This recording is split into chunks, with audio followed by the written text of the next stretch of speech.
on, everybody. It's time for church. Come on in. Oh, there we go. We got the lights off. Welcome to the Unitarian Universalist Church of Chattanooga. I am Reverend Mandy Goheen. My pronouns are she, her, and it is my great joy to be with you here this morning on this Memorial Day weekend. Welcome to this place, no matter what brings you here. Welcome to this place, especially today, if you have grief in your heart because you love someone enough that you have grief in your heart. Welcome to this place if you're full of joy from that memory or you are feeling some pain around that. Welcome to this place if the person you are grieving was problematic but you loved them anyway. Welcome to this place. I want to draw your attention to the cover of the order of service. There will be a better picture of this later. But this is my granddad, Ernest Carl Race, with a bee beard. This is not hair on his, that all rhymed. This is not hair on his face, see? That all rhymed. And I'm going to be sharing a lot today about what he taught me this year. And he died in 1996. So welcome into that. It is traditional in Unitarian Universalist congregations all over the world to light a chalice to open our time together, and I'd like to invite Andre up. Andre Goheen, we have members of our pastoral care team helping me with service today.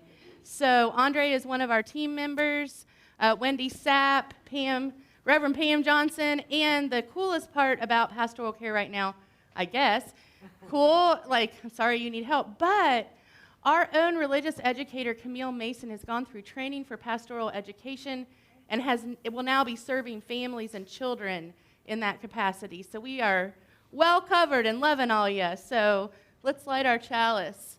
Please join me in the chalice lighting words. In the light of truth and the warmth of love, we gather to seek, to sustain, and to share.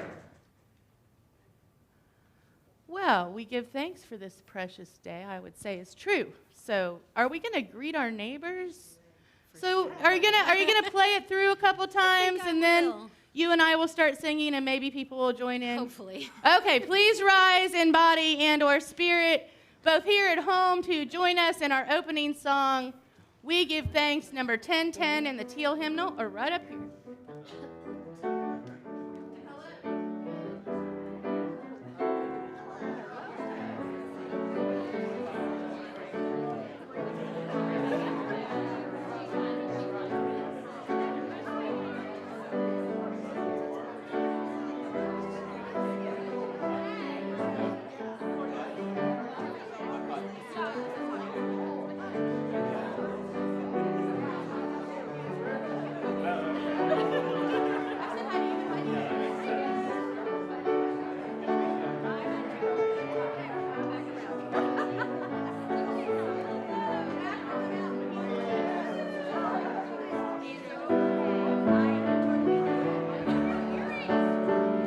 Oh, we give thanks for this precious day, for all gathered here and those far away, for this time we share with love and care.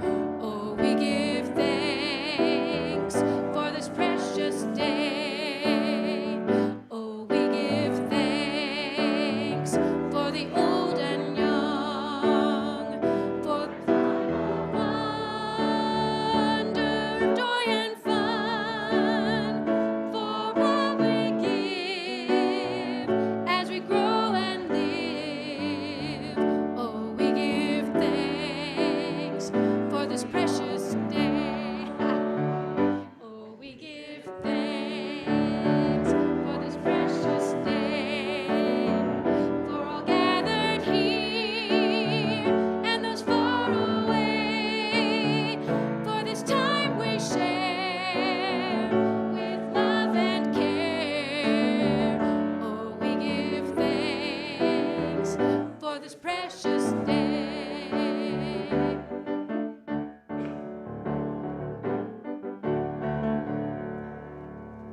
Please be seated. Thank you.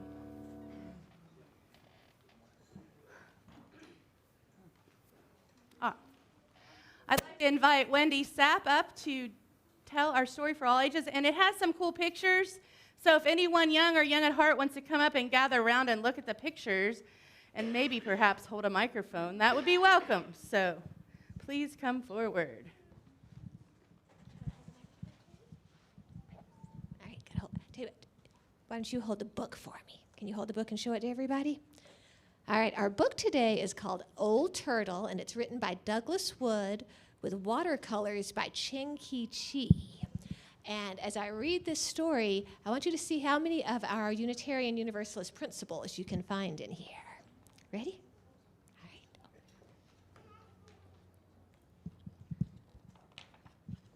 Once, long, long ago, yet somehow not so very long, when all the animals and rocks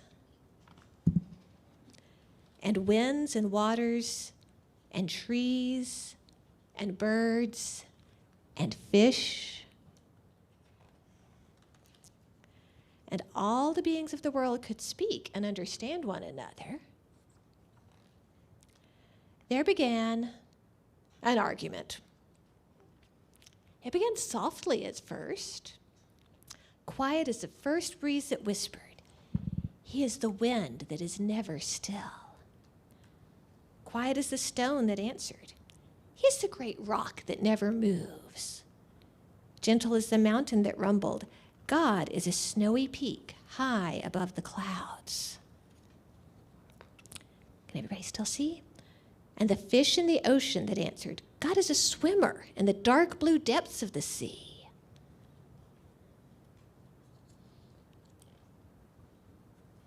"No," said the star. "God is a twinkling and just shining far, far away." Replied the ant. "God is a sound and a smell and a feeling who is very, very close." "God," insisted the antelope, "is a runner swift and free who loves to leap and race with the wind."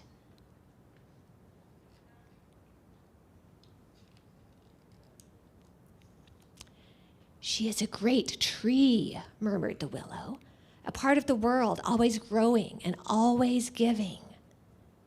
"You are wrong," argued the island. "God is separate and apart.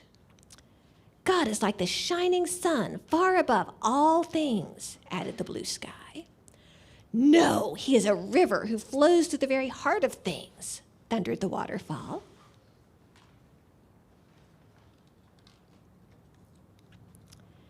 "She is a hunter," roared the lion. "God is gentle," chirped the robin. "He is powerful," growled the bear. And the argument grew louder and louder and louder until... Stop. A new voice spoke. It rumbled loudly like the thunder, and it whispered softly like butterfly sneezes. The voice seemed to come from, it seemed to come from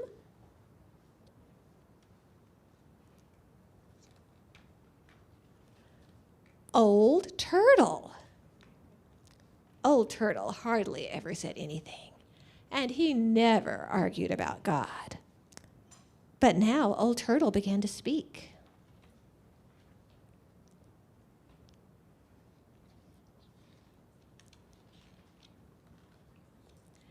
"God is indeed deep," she said to fish in the sea, "and much higher than high," she told the mountain. "He is swift and free as the wind, and still and solid as a great rock," she said to the breezes and the stones. "She is the life of the world," said the tree to the turtle said to the willow. "Always close by, yet beyond and the farthest twinkling light," she told the ant and the star. "God is gentle and powerful and above all things and within all things. God is all that we dream of and all that we seek," said Old Turtle. "All that we come from and all that we can find. God is."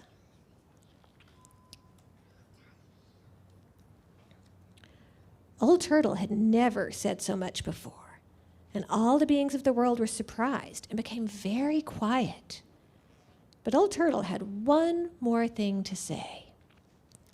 There will soon be a new family of beings in the world, she said, and they will be strange and wonderful. They will be reminders of all that God is. They will come in many colors and shapes, with different faces and different ways of speaking. Their thoughts will soar to the stars, but their feet will walk the earth. They will possess many powers. They will be strong yet tender, a message of love from God to the earth, and a prayer from the earth back to God. And the people came. See all the different people?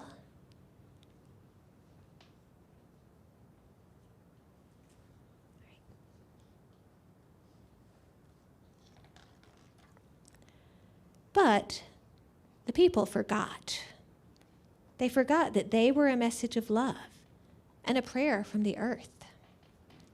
And they began to argue about who knew God and who did not, and where God was and was not, and whether God was or was not. And often the people misused their power and hurt one another or killed one another. And they hurt the earth until finally even the forests began to die.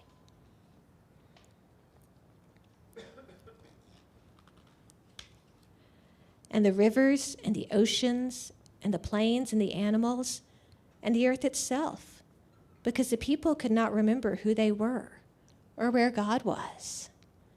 Until one day there came a voice like the growling of thunder, but as soft as butterfly sneezes. Please stop.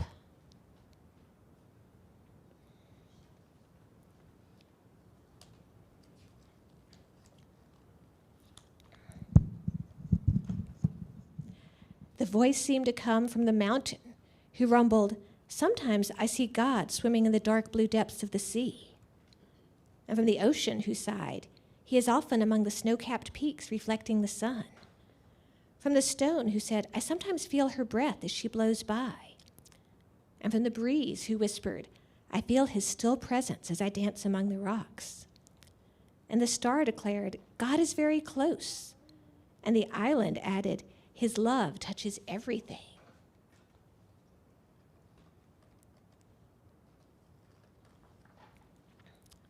And after a long, lonesome, and scary time, the people listened and began to hear and to see God in one another.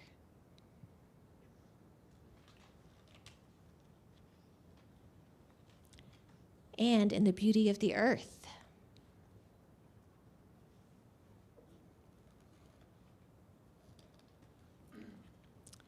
And Old Turtle smiled.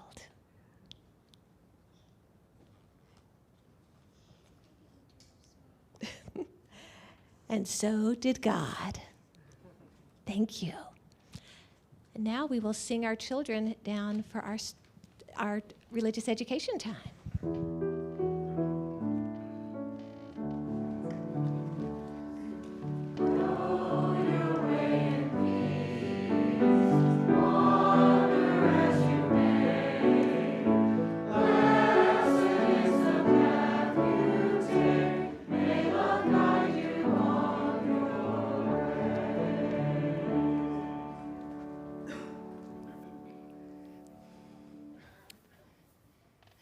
This is a time in our service where we share our gifts, and I want to talk about some magical gifts that honeybees bring us. Did you know that in its lifetime, a honeybee only produces a single tablespoon of honey? Wow. Think about how many tablespoons are in a jar of honey. That is what the offering is like here. We cannot do it alone. We can't do it individually. We can't support this community with our time, treasure, and talent alone. We do it together. Some people have the opportunity to share more. Some don't have as much during specific seasons. But when we put it together, we make something amazing and beautiful. And think of the properties of honey. Honey has healing properties. Honey tastes delicious. Bees help pollinate farmers' fields. We eat because of bees, and honey is their gift to us. And as we appreciate and think of the sweetness of honey, I would love you to think of the sweetness of your gift today and how it sustains this community. The offering will be gratefully received.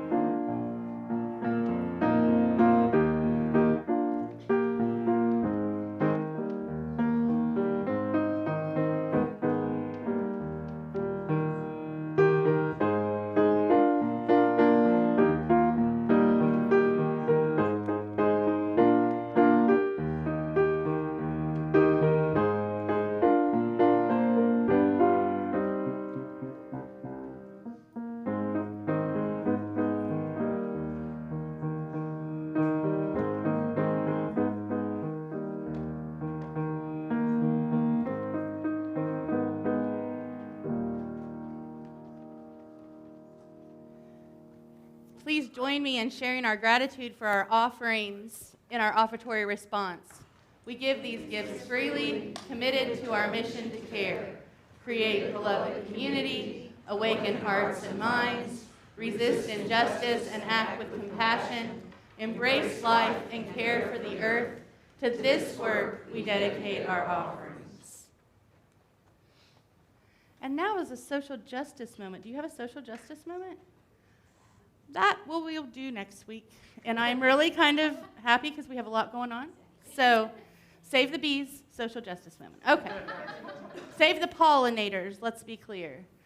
Now, instead of a social justice moment, we are going to take time to light candles for our joys and concerns. Also, if you brought a memento of someone, something, some time that might have been a loss for you recently or a loss that is working on your heart today, you're welcome to put it here. I want to explain this. You can put names on slips of paper, whatever you need. I don't have supplies. You'll have to find it. We can do whatever we need, but this is going to remain here this week. And Wednesday night from 4:30 to 6:30, if you'd like some quiet time to come back and reflect and listen to music, hang out, we're going to have some refreshments from 6:30 to 7. But just some time for quiet contemplation, lighting candles, and making space for the sacredness of our grief. In the spirit of that, candle lighting time is generally when people come forward to light the candles of joys and concerns for their lives presently. Light candles for celebrations, light candles to mark spaces in our community that are important and sacred to us. So I'd like to invite people to kind of form two lines. We'll see if we can do this pretty well. And then if you want to come up and bring a memento and then kind of circle back around, you can. But I'd like to welcome that time to bring mementos and light candles, and Pam and Andre are coming to help light candles.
thank you for lighting additional candles for joys and concerns or grief people are not yet ready to share with this community.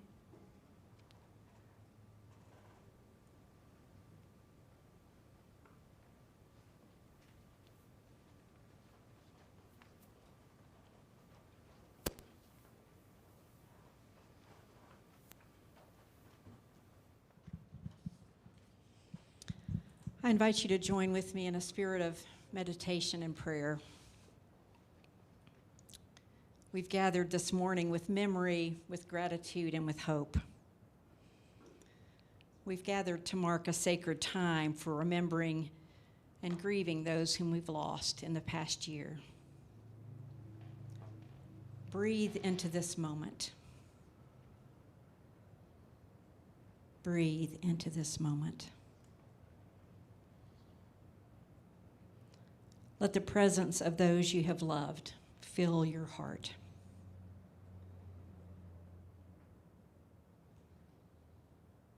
I invite you to speak their names into the silence.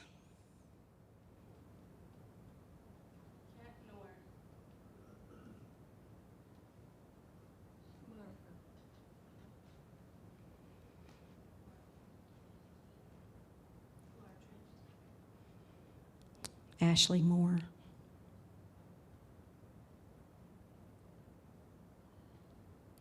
Dale Johnson. Spirit of life and love, we come with memories of our loved ones who have died, bringing to mind moments both bitter and sweet, funny and serious, mundane and extraordinary. May our memories be not a burden of sorrow, but a source of joy and renewed spirit. We come with gratitude for life and love, for our lives, the lives of those we lost, and the love that was shared between us. May we honor the lives of our loved ones by living with purpose, conviction, and compassion. And may we remember that love is stronger than death. We come with hope for healing. May we be comforted in our sadness. May our anger turn to peace. May we forgive ourselves and others. O love that holds us all, hold on to us as we hold on to those we have lost. Amen, and blessed be.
Never mind. Today's reading is Telling the Bees by John Greenleaf Whittier. Here is the place. Right over the hill runs the path I took. You can see the gap in the old wall still, and the stepping stones in the shallow brook. There is the house with the gate red barred and the poplars tall, and the barn's brown length and the cattle yard, and the white horns tossing above the wall. There are the beehives ranged in the sun, and down by the brink of the brook are her poor flowers, weed o'errun, pansy and daffodil, rose and pink. A year has gone as the tortoise goes, heavy and slow, and the same rose blows, and the same sun glows, and the same brook sings of a year ago. There's the same sweet clover smell in the breeze, and the June sun warm tangles his wings of fire in the trees, setting, as then, over Fernside Farm. I mind me how, with lover's care, from my Sunday coat, I brushed off the burrs and smoothed my hair, and cooled at the brookside my brow and throat. Since we parted, a month had passed, to love a year. Down through the beeches I looked at last, on the little red gate and the well sweep near. I can see it all now, the slantwise rain of light through the leaves, the sundown's blaze on her window pane, the bloom of her roses under the eaves. Just the same as a month before, the house and the trees, the barn's brown gable, the vine by the door. Nothing changed but the hives of bees. Before them, under the garden wall, forward and back, went drearily singing the chore girl small, draping each hive with a shred of black. Trembling, I listened. The summer sun had the chill of snow, for I knew she was telling the bees of one gone on the journey we all must go. Then I said to myself, my Mary weeps for the dead today. Haply her blind old grandsire sleeps, the fret and the pain of his age away. But her dog whined low on the doorway sill, with his cane to his chin the old man sat, and the chore girl still sung to the bees stealing out and in. And the song she was singing ever since in my ears sound on. Stay at home, pretty bees, fly not hence. Mistress Mary is dead and gone.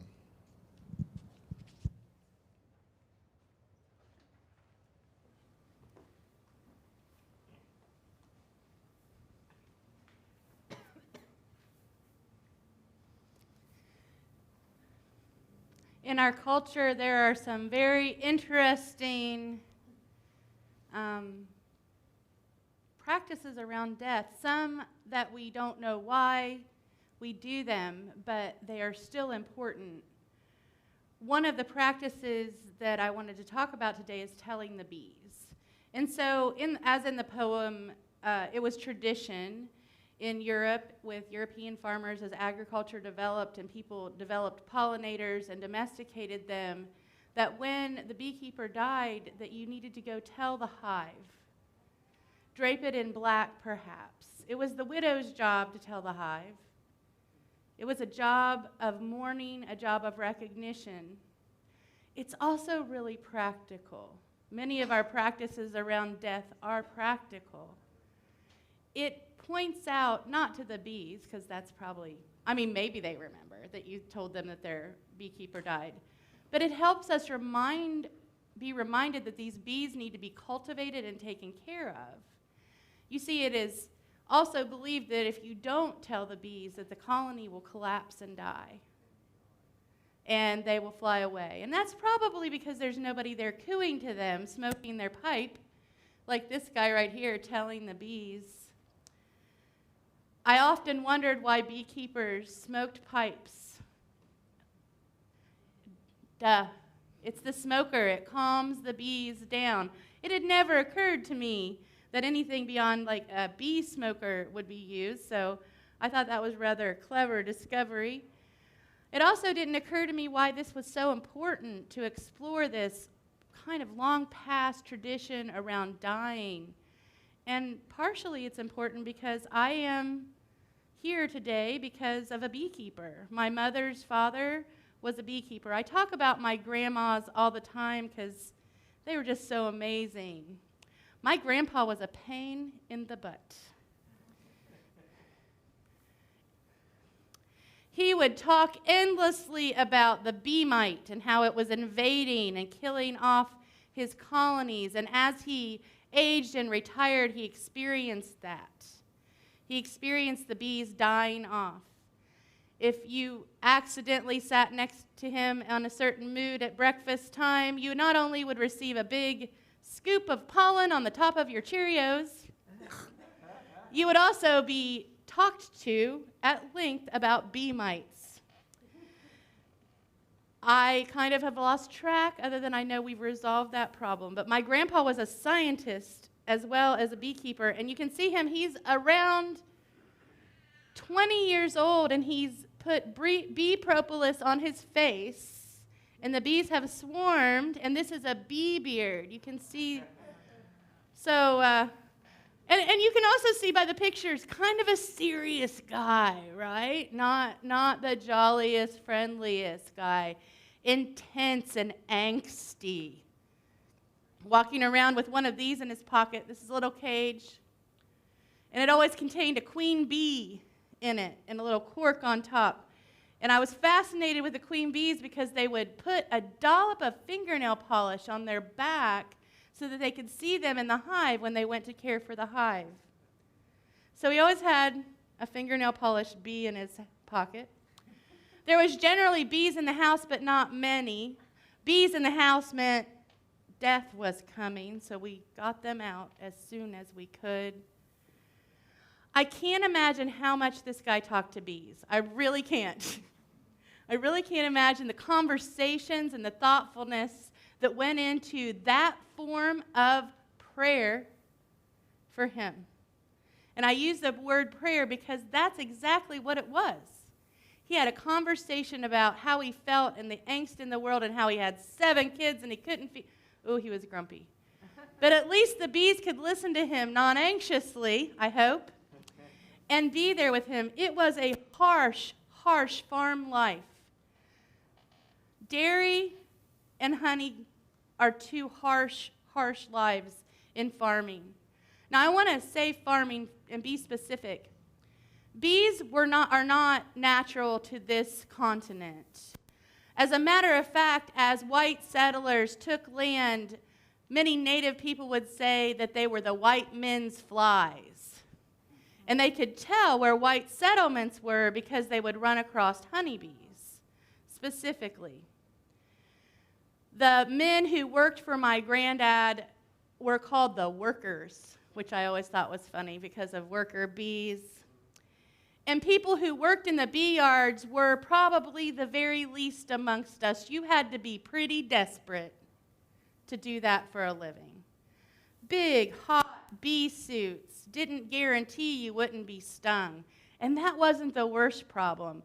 It was before there was Gatorade, so they were out in the hot bee yards all day. Also, they would have to keep their food protected because the bees would steal it or swarm on it, especially anything sweet.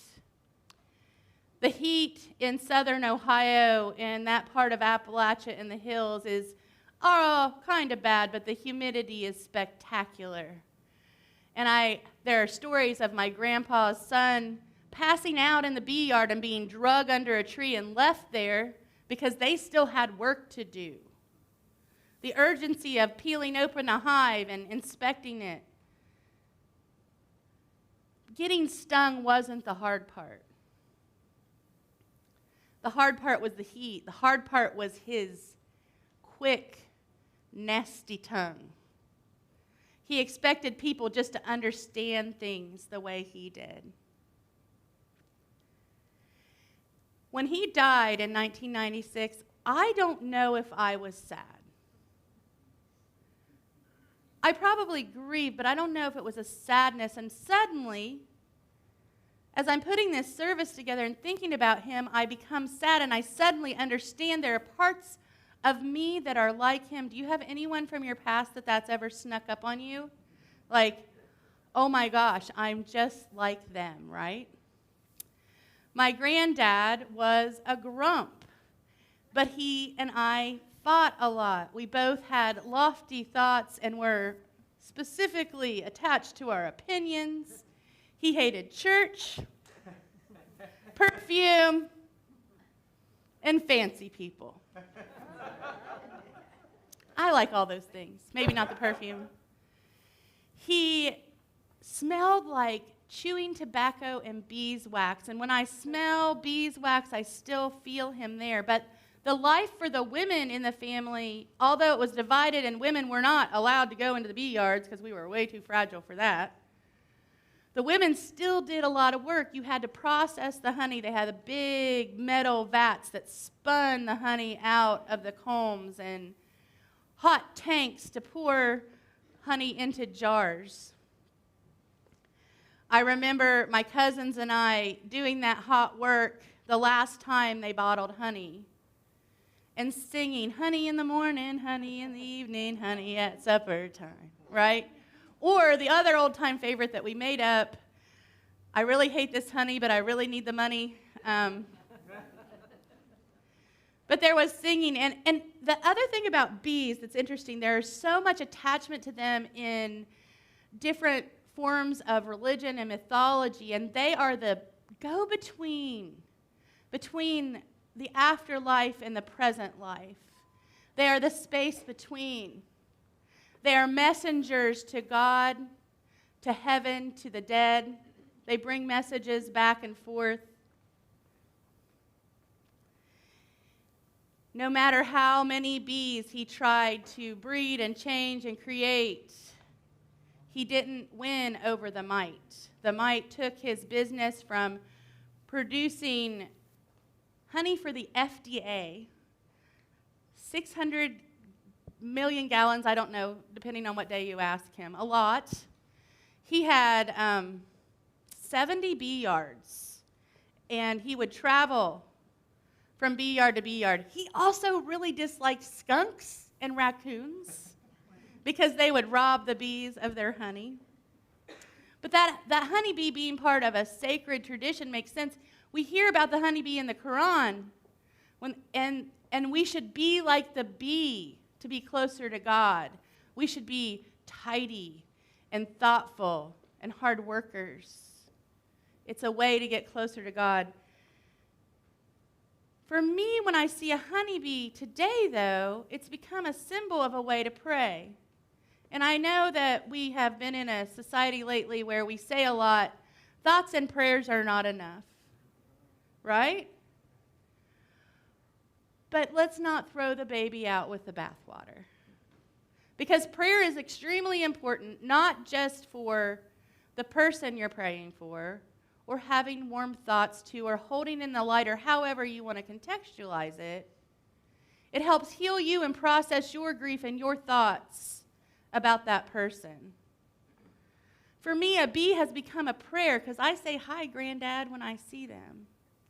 I drew the picture of the hives and the honeybees on his tombstone. And on the day that he died, one of his last colonies of bees were kept by the priest at St. Peter's Church.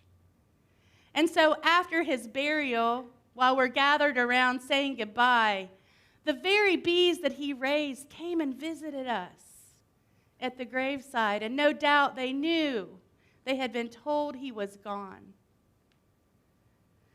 I wonder sometimes if his grumpiness makes my grandma more wonderful.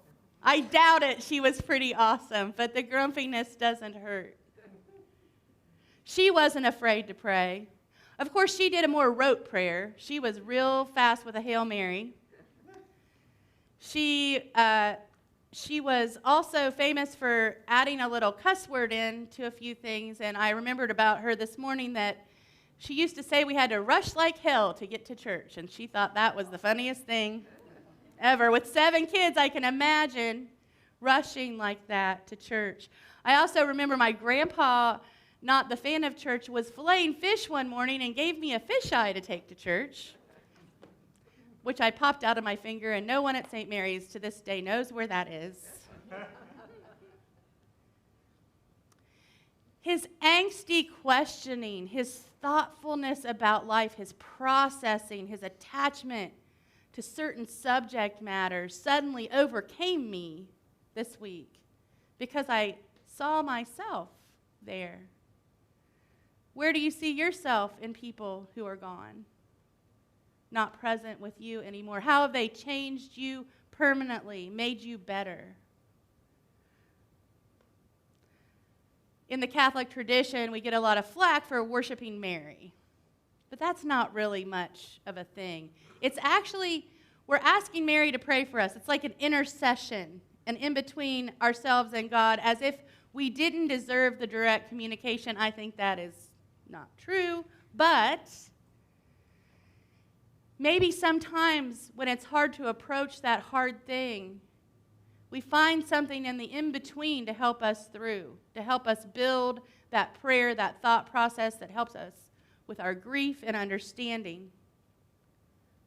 We build that prayer on the sunshine and the bees and the trees and the things that help us remember the good things about someone. I will not forget his screaming. I will not forget his meanness and his intolerance. And I will not forget how hard he worked and why he did it. And I will not forget that in today's world, he would have had antidepressants. It would have been different, right? Would have been different. Maybe I would be angsty and mean too if for not today's medical miracles.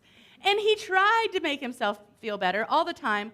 I caught him one time putting honey up his nose with a Q-tip in the bathroom and sneaking drinks of whiskey to kill the bugs. We're a little bit alike. It's important to find symbolism to help us deal with our grief, and the only thing I can say is that when we open ourselves up to a thing that is called prayer or reflection or meditation, it gives us the space and time to heal, not only ourselves, but to change our attitudes towards other people. And it's important to heal ourselves. It's important to acknowledge that the processes that we go through around death are there, and they seem hectic and overwhelming, but in later times they will be a comfort. I had forgotten the bees came to his grave. But this week, in reflecting on him, I read his little biography again. And I remembered that day. I was probably too angry with him for dying that day to remember the beauty and the sweetness of him and the science, the agricultural science. He got his first beehive out of a tree when he was 12 years old with his father. And at the height, he had over 700 colonies of bees. That's dedication, right? That's commitment to a specific thing. That is going all in. That's going all in. And aren't those the people that we miss the most? Those that went all in life? Those who were unapologetically authentic, even if it hurt sometimes to hear? And for that, I am grateful. For Carl Ernest Race, I think they shouldn't have named that middle name. He was a very earnest person, whether you wanted to hear it or not. Honest and silly. And I want to leave us with a memory of him because even problematic people have good memories. For some reason, he loved taking kids fishing. And I don't mean one or two. I mean his truck full of his grandkids and his great-grandkids with cane poles and bobbers and hooks flying everywhere. This man who couldn't keep a worker for more than 2 months, this man took us all fishing with peanut butter and jelly sandwiches. This man took the leftovers from dinner and fed them to the turtles in the lake.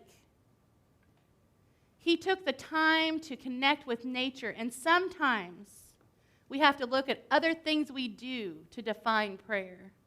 And I don't sit down and go, I don't do the sign of the cross anymore. I'm pretty good at, I've let that go. I don't do a lot of prayer where I say, oh, heavenly whatever. Sometimes it's just a conversation with someone I miss. Sometimes it's just a question to something I don't understand. Sometimes it's just a space for remembering the love that came out of this grouchy man that makes me a better person today. The chalice on the memory table is one that my mother made for me for my ordination, and there's a little bracelet around it, and there's a longitude and latitude numbers on that. And that is the longitude and latitude of my grandpa's farm, where he kept his bees. The grouchy person who hated church is with me so presently. With me always, because he's part of who I am. And so the benefit of that is I never lose that. Never stop talking to the people you loved, no matter if they're here anymore or not. Always give them space in your heart and a container for your love. May it be so, and blessed be. I know, that was bad. All right. Please rise in body or spirit. And we are going to sing number 21 for the beauty of the earth. Words on the screen or in the dark hymnal. Please join here or at home and think about someone you love who's not here during this song.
I'd like to quote Father Richard Rohr, and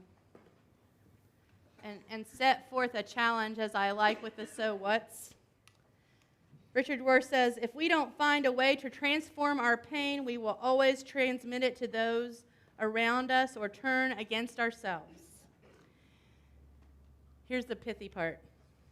If your religion is not teaching you how to recognize, hold, and transform suffering, it is a junk religion.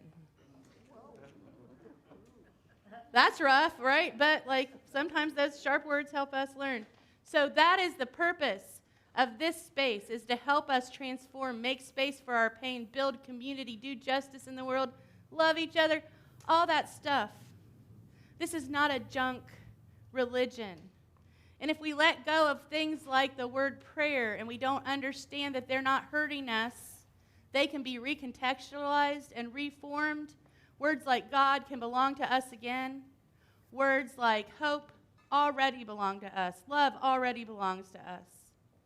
We have a space here to grow and develop our own spiritual selves without somebody telling us what to do, which is pretty cool. A space for love and hope. A space like that jar of honey where each just making one spoonful, filling it up and creating something that I would call heaven on earth in beloved community. And if you love the idea of this not being a junk religion like I do, keep on coming back because this is an amazing place and we've got work to do together, loves. So with that, we're going to extinguish our chalice.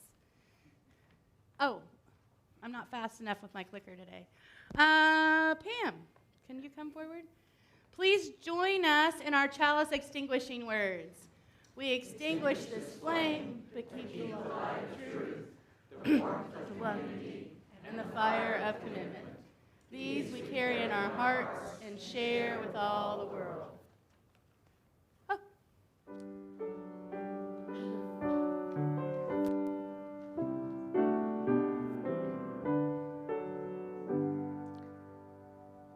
It's announcement time. We're going to keep it short if we can, and I have a couple to end us with. So it is announcement time. Oh, who are you? You don't know. A seeker. Hello, everyone. I'm Andy. My pronouns are he and they. I am your board president. And I'm here to remind you that next Sunday is our yearly meeting. And so we're going to need everyone to come. Tell all your friends who aren't here today that tomorrow or next week is a very important Sunday. And so we're going to have a wonderful service. And then after the service, everyone who is an official Sign the Book member will be needed to stay so we can vote on our budget and our officers and our GA attendees. We still need a couple GA attendees. If you want to go virtually, it's supposed to be really fun. That's the General Assembly for the UU. Or I'm sure if you're already traveling to Pittsburgh, maybe you can become a delegate. Let us know. But anyway, that's my big thing is next Sunday, please come to church. Please stay afterwards and vote. We're going to have a process similar to when we did our bylaws where you sign in as you come in. So make sure that you stop at the table, sign in, and then stay afterwards. And a couple of things for next week. There's no coffee hour on Wednesday, and the office is closed on Monday. And is there going to be yoga on Monday? Yes. Okay. That's all I got. Who else? Looks like Dylan has an announcement. Hi, Dylan Guzman, pronouns are he and him. As you may well know, Judy Gallagher and I are members of the Chattanooga Moms Demand Action for Gun Sense in America, and this upcoming Friday is National Gun Violence Awareness Day, and the weekend following is Wear Orange Weekend in Chattanooga, and we are hosting an event in Miller Park on Sunday afternoon from 2 to 4 p.m. Come on out, wear orange. There will be tables, there will be speakers as we honor survivors and victims of gun violence in America.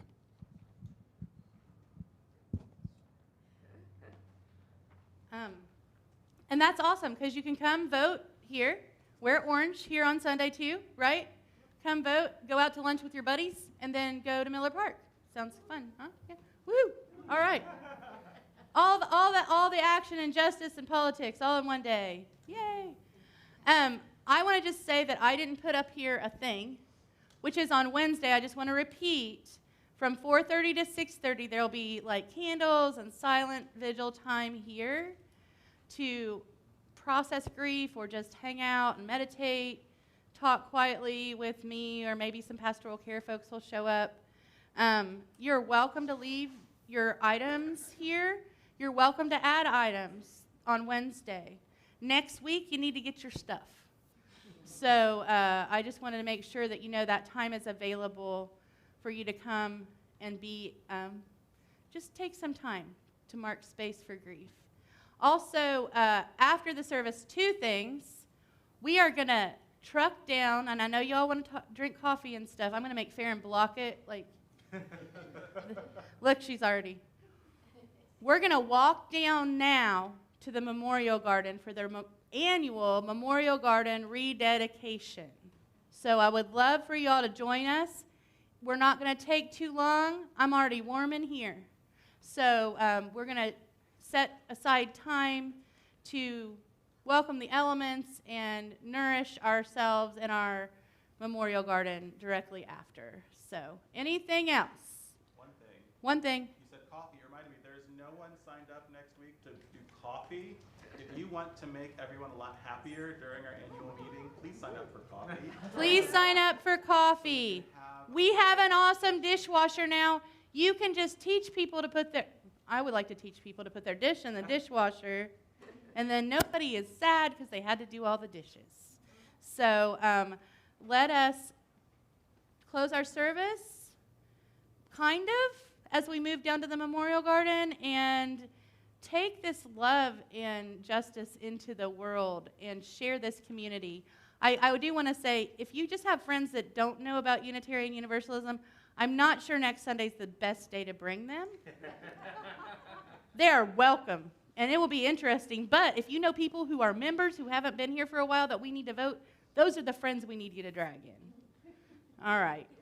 Our service has ended. May our service in the world begin.